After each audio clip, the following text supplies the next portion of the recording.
তো হ্যালো ভাইরা, আমি আজ আরেকটি গুরুত্বপূর্ণ টপিক তোমাদের সামনে নিয়ে এসেছি।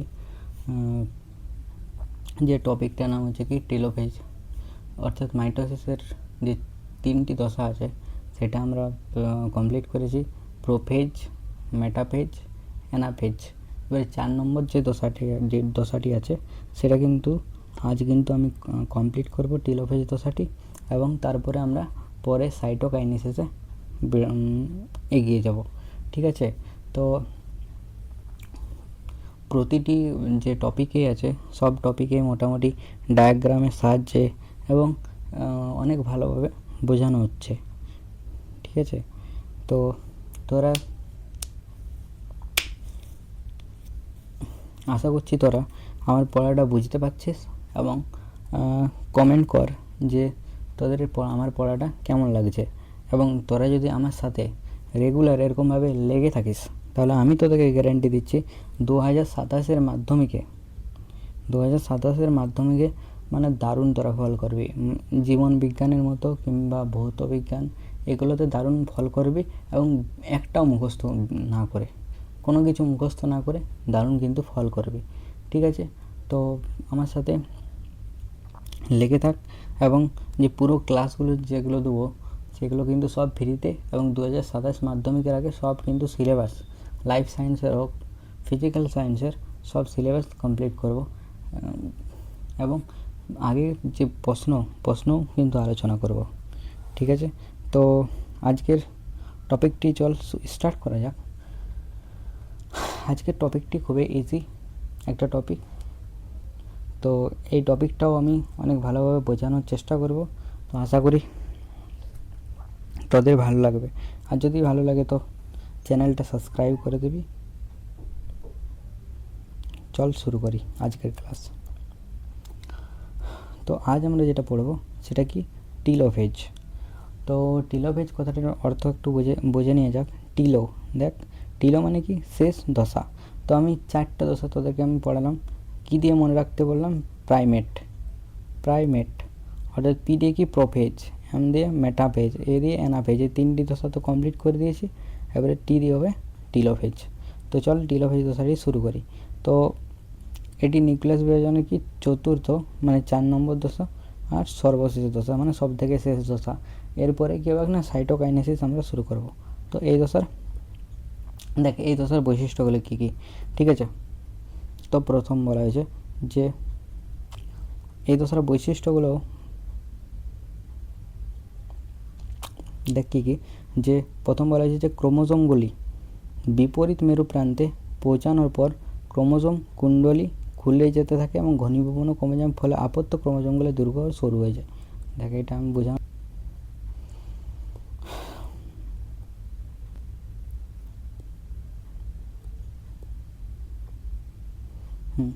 আগের দিন যেটা তোরা অ্যানাফেজে যতটা আমি পড়িয়েছিলাম, কি হয়েছিল অ্যানাফেজে, আরেকবার পুরো রিভিশন করে দেখ। প্রোফেজটা তো তোরা জানিসই, যে ক্রোমোজোমগুলোর মধ্যে যে নিউক্লিওলাস বা নিউক্লিয় পর্দা সেটা কিন্তু মানে ডিসঅ্যাপিয়ার হয়ে যাচ্ছে বা গায়েব হয়ে যাচ্ছে। তারপরে ক্রোমোজোমগুলো সাইটোপ্লাজমের মধ্যে চলে আসছে। তারপরে কি এই যে ক্রোমোজোমগুলো আছে এর সাথে ব্যামতন্তু জুড়ছে, এবং এই ব্যামতন্তুগুলো ক্রোমোজোমগুলোকে একটা লাইনে আনার চেষ্টা করছে। তারপরে অ্যানাফেজে কি, যে এই যে একটা ক্রোমোজোম দুটো ক্রোমাটিড আছে, তো ক্রোমাটিড সহজে সেন্ট্রোমিয়ার আছে সেটা কিন্তু ডিভাইড হয়ে পোলে একদম চলে যাচ্ছে। এরপরে কী হবে দেখ, এরপরে যে তোদের প্রথম লাইনটাই কী বলা হয়েছে, তোদের বইয়ের প্রথমে কী বলা হয়েছে যে ক্রোমোজোমগুলো বিপরীত মেরুপ্রান্তে পৌঁছানোর পর ক্রোমোজোমের কুণ্ডলী খুলে যেতে থাকে এবং ঘনীভবনও কমে যায়। অর্থাৎ দেখ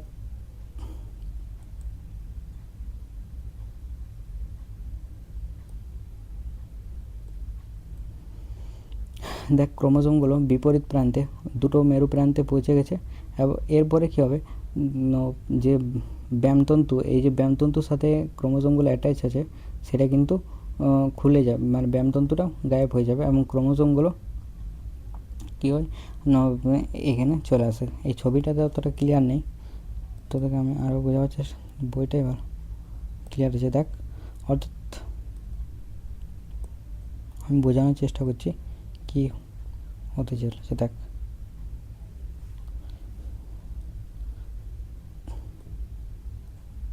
তো অ্যানাভেজে তোরা কি দেখলিস? দেখ অ্যানাভেজে কি দেখলিস? অ্যানাভেজে এইটা একটা মেরু, এই একটা মেরু। যে ক্রোমোজোমগুলো আছে অ্যানাভেজে কী হয়েছিল, যে ক্রোমোজোমগুলোকে ব্যামতন্তু নিয়ে এসেছিল পোলের দিকে। এরপরে কী হবে,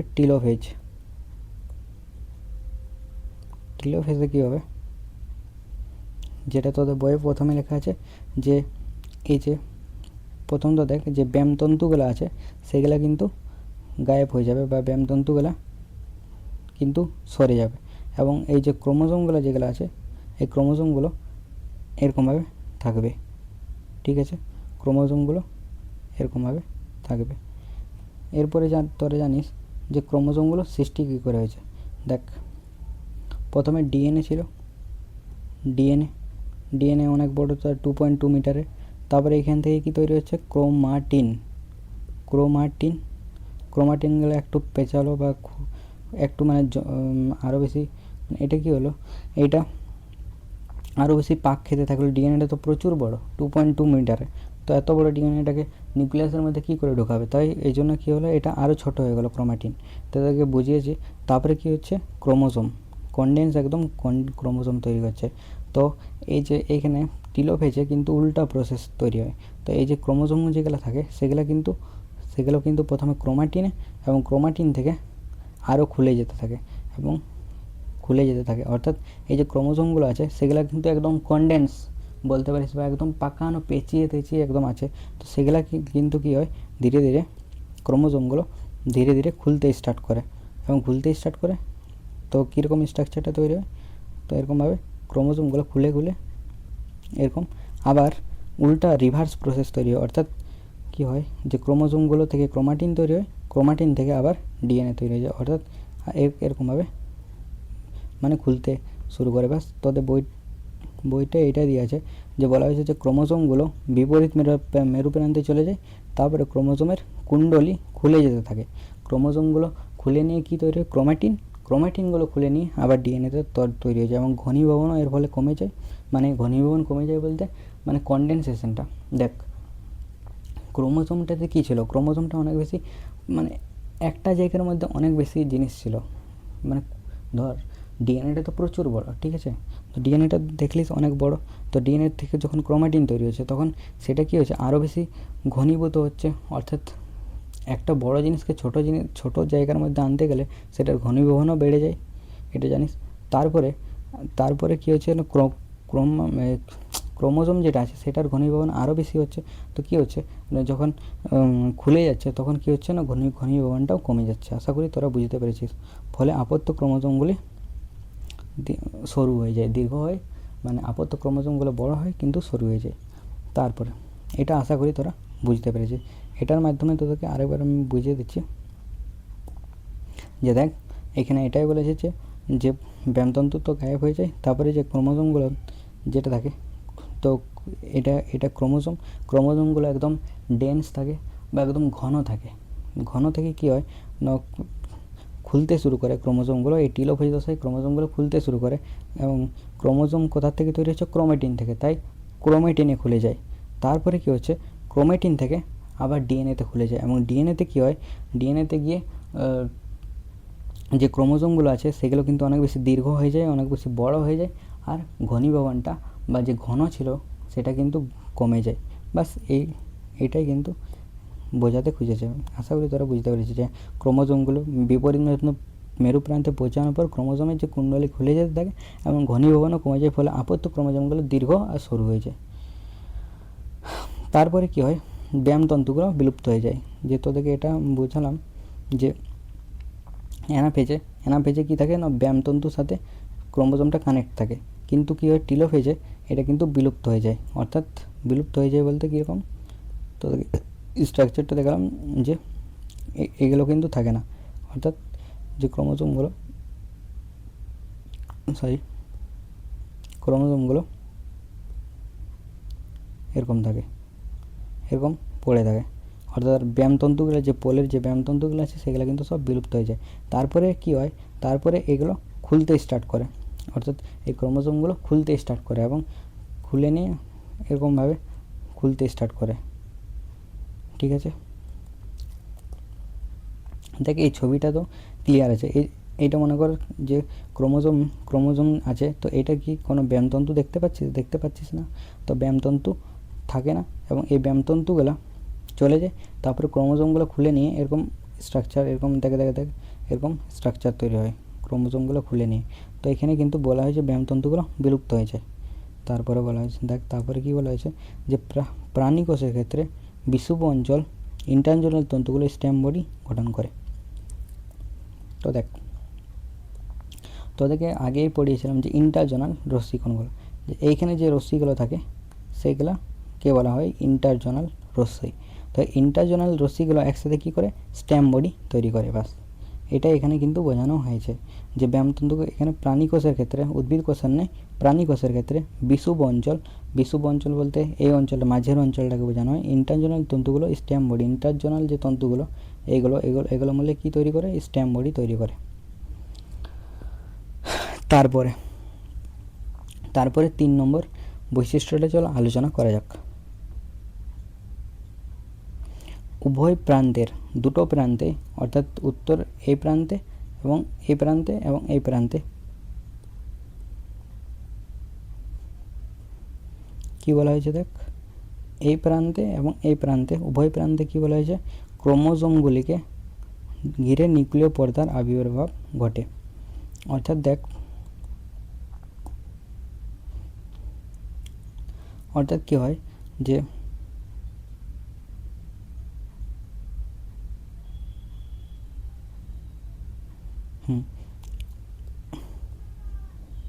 এই যে ছিল, যে মনে কর এটা ছিল, তো এখানে যে ক্রোমোজোম যেগুলো আছে, ক্রোমোজোমগুলো খুলে যায়, খুলে নিয়ে এরকম একটা স্ট্রাকচার তৈরি করে এবং তারপরে কিন্তু যে নিউক্লিয় পর্দার দুটি প্রান্তে, নিউক্লিয় পর্দার কিন্তু একটা প্রান্তে দুটি প্রান্তে নিউক্লিয় পর্দার আবির্ভাব ঘটে। বুঝতে পারলিস? আরেকবার কিন্তু এটা বুঝিয়ে দিচ্ছি, দেখ এটা মনে কর, তো এখানে যে ক্রোমোজোমগুলো এই প্রান্তে চলে আসে এবং এই প্রান্তে ক্রোমোজোমগুলো এবং ব্যায়ামতন্তুটা গায়েব হয়ে যায় এখান থেকে এটা। তো এরপরে কি হয়,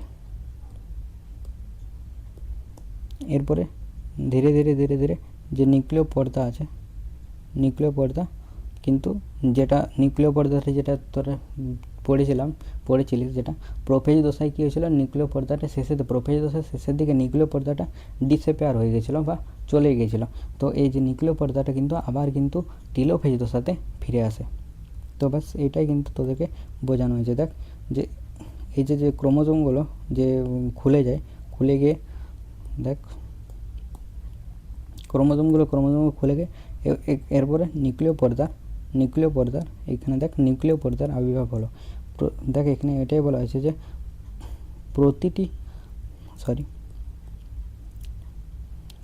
উভয় প্রান্তের ক্রোমোজোমগুলিকে উভয় প্রান্তের যে এগুলো পেঁচানো যে দেখতে পাচ্ছি, এই যে ক্রোমোজোমগুলো আছে সেগুলো কিন্তু খুলে গেছে। তো এইগুলোকে ঘিরে কি তৈরি হয়, যে নিউক্লিয় পর্দা কিন্তু চলে আসে। প্রোফেজ দশায় নিউক্লিয় পর্দাটা চলে গিয়েছিল বা মেটাফেজ দশার শুরুতে একদম চলে গিয়েছিল। এই টেলোফেজ দশাতে কী হয় না, আবার কিন্তু এই যে নিউক্লিয় পর্দা সেটার কিন্তু আবির্ভাব ঘটে। তারপরে প্রতিটি নিউক্লিয়াস আবরণের মধ্যে নিউক্লিওলাসের আবির্ভাব ঘটে। তো নিউক্লিওলাস কোনটা, দেখ এখানে যে নিউক্লিয়াস, এটা তো নিউক্লিয়াস, এই পুরো স্ট্রাকচারটাকে নিউক্লিয়াস বলবো। তো নিউক্লিয়াস এর ভিতরে যে এই যে পুটকির মতো জিনিসটা দেখতে পাচ্ছিস সেটাকে কি বলবো, নিউক্লিওলাস। তো নিউক্লিয় পর্দার যখন আবির্ভাব ঘটবে তারপরে কিন্তু নিউক্লিওলাসের আবির্ভাব ঘটবে। দেখ এখানে যে পুটকির মতো যে জিনিসটা দেখতে পাচ্ছিস যে পুটকির মতো দেখ জিনিসটা দেখতে পাচ্ছিস, এটাই হচ্ছে কিন্তু নিউক্লিওলাস। তো আমি একটা ছবি দেখাচ্ছি তোদেরকে।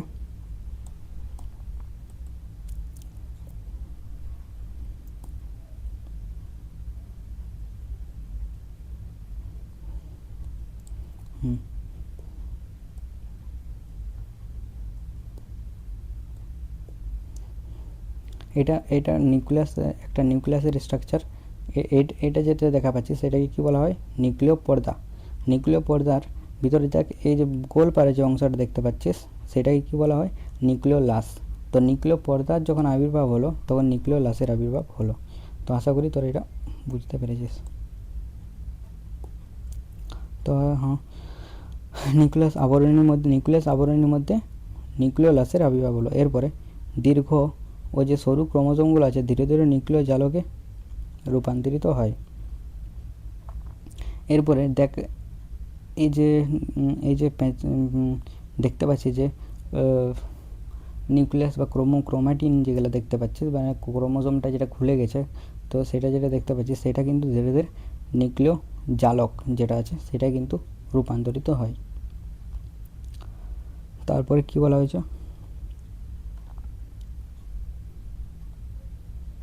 তারপরে এই দশার শেষে দুটি আপত্য নিউক্লিয়াস সৃষ্টি হয়। দেখ এটা একটা নিউক্লিয়াস, এটা একটা নিউক্লিয়াস। তো অর্থাৎ দুটো আপত্য, দেখ এটা একটা নিউক্লিয়াস, এটা একটা নিউক্লিয়াস, অর্থাৎ দুটো আপত্য নিউক্লিয়াস, এটা একটা নিউক্লিয়াস, এটা একটা, দুটো আপত্য নিউক্লিয়াস সৃষ্টি হচ্ছে, বা সেটাই কিন্তু বলা হয়েছে।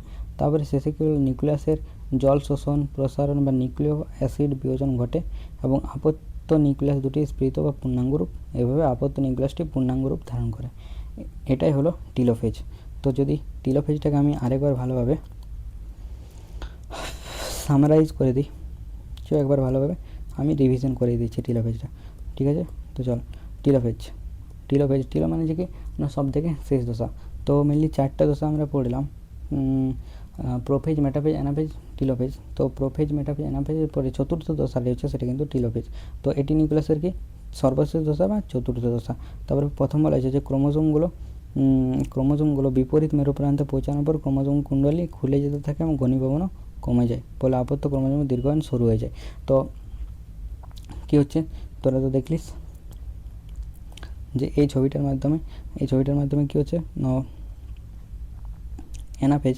আরেকবার বুঝতে, অ্যানাফেজে কী হচ্ছে? অ্যানাফেজের যে ব্যায়ামতন্তুগুলো আছে, ব্যায়ামতন্তুগুলো ক্রোমোজোমগুলোকে এক প্রান্তে নিয়ে আসার চেষ্টা করছে। এটা কিন্তু এটা হচ্ছে। এরপরে কী হচ্ছে যে এই যে ব্যায়ামতন্তুগুলো কিন্তু সরে যাচ্ছে বা ব্যায়ামতন্তুগুলো কিন্তু চলে যাচ্ছে এবং এই যে ক্রোমোজোমগুলো সেগুলো কিন্তু কী হচ্ছে? খুলে যাচ্ছে এবং খুলে গিয়ে কী হচ্ছে? এই ক্রোমোজোমগুলো খুলে গিয়ে এরকম স্ট্রাকচার ধারণ করছে। এটাই কিন্তু এখানে বলা হয়েছে। বাস এখানে এটাই বলা হয়েছে যে ক্রোমোজোমগুলো বিপরীত মেরুতে পৌঁছানোর পর ক্রোমোজোম কুণ্ডলী খুলে যেতে থাকে এবং ঘনীভবনও কমে যায়, ফলে আপত্য ক্রোমোজোমগুলো দীর্ঘ সরে থাকে। দেখ এইখানে যে ক্রোমোজোমগুলো আছে, এইখানে ক্রোমোজোমগুলো খুলে গিয়ে এরকম স্ট্রাকচারটা তৈরি করে, এরকম দেখ এরকম স্ট্রাকচারটা কিন্তু তৈরি করে। তো এখানে এটাই বলা হয়েছে যে ক্রোমোজোমের বিপরীত প্রান্তে পৌঁছে ক্রোমোজোম কুণ্ডলী খুলে যেতে এবং ঘনীভবনও কমে যায়, ফলে আপত্য ক্রোমোজোম দীর্ঘ শুরু হয়ে যায়। তারপরে দেখ তারপরে কী বলেছে? ব্যায়ামতন্তুগুলো বিলুপ্ত হয়ে যায়, অর্থাৎ তো বললামই তো ব্যায়ামতন্তুগুলো বিলুপ্ত হয়ে যায়, এটা দেখবার কী আছে। তারপরে কী হয় না প্রাণীকোষের যে বিষুবন যে স্টেম বডি তৈরি হয়, অর্থাৎ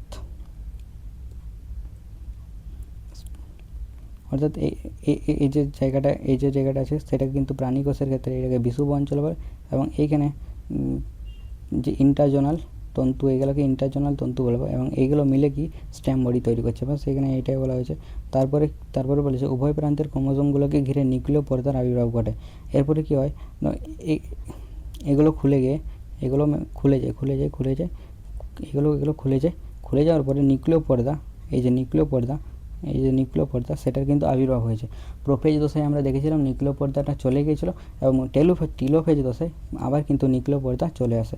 তারপরে প্রতিটি নিউক্লিয়াসের আবরণের মধ্যে নিউক্লিওলাসের আবির্ভাব হয়, অর্থাৎ কোনটা নিউক্লিওলাস নিউক্লিয়াস অর্থাৎ নিউক্লিয় পর্দার ভিতরে যে এই যে পুটকির মতো অংশটা দেখতে পাচ্ছিস, পুটকির মতো গোল পারা অংশটা, সেটাকে নিউক্লিয়াস বলে। তো অর্থাৎ নিউক্লিয় পর্দার যখনই আবরণী সৃষ্টি হবে তখনই কিন্তু নিউক্লিয়াস তৈরি হবে। তারপরে কি দীর্ঘ ও সরু ক্রোমোজোমগুলো ধীরে ধীরে নিউক্লিয় জালকে রূপান্তরিত হয়।